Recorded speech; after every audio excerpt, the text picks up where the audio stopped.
Good afternoon. Here we have Master CPA Zvi Shapiro. See what's up today? Huh? How you enjoying your vacation? Fabulous. Having a great time. How's the food? Superb. What's the key to negotiation with IRS?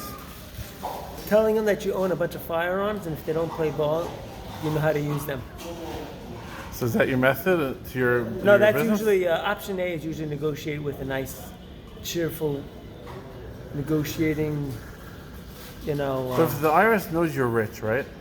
Like, what's the base of negotiation? I'm rich. If you have a certain amount of assets, it's a dead dog. You're not getting any offer. You might get penalties waived depending on the situation. But if you owe like 100 grand, and even if your credit is shot, and you have a home that has, let's say, 50,000 in equity in it, you're not getting any kind of deal unless you want to offer up as much as equity is in your home, but you won't have that kind of money to offer anyone. So you won't get an offer of a reduced settlement.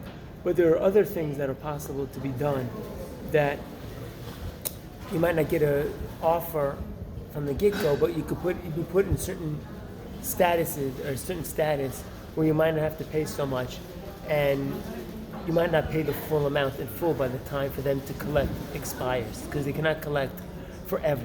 They only have a certain time frame to collect until the debt expires. And I've had people where we've run out the clock, so to speak, on the debt. We'll just let it go. Gotcha. What's the statute of limitations type of thing? Yeah, they got an expiration. How many years? You have 10 years from the time that the return has been processed, filed, so it's a give or take. So if you filed on, like this current year, let's say April 15, every year is usually the due date. So April 15, that due date, so you have 10 years henceforth is for them to collect. Now there's certain things that can push off the collection date, such as if someone declares a bankruptcy. While you're in bankruptcy, the time is frozen. If there is, someone applies for an offer, so the time for them to collect, the clock is frozen while they review your offer and see if you will qualify. Do you do regular traditional accounting or only? I do tax returns. I don't do people's books and records. I don't have time for that, to be honest. There's a lot of talking every day to the government. Do you recommend people becoming an accountant these days? What's your opinion? It's a very good education for many different fields, even if you don't practice accounting, but it gives you a solid basis in other things. I also have an MBA in finance, so it's a very good combination.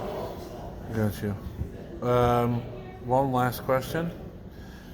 Why does it appear most accountants don't have a personality? You seem to buck the trend. Can you please elaborate on that? That stereotype is for the most part accurate. I am one of those, just defines the rule of nature, you could say, You're right. I don't disagree with you. There are plenty of accountants that they're as dull as a doorknob, or whatever the phrase is, I hear you.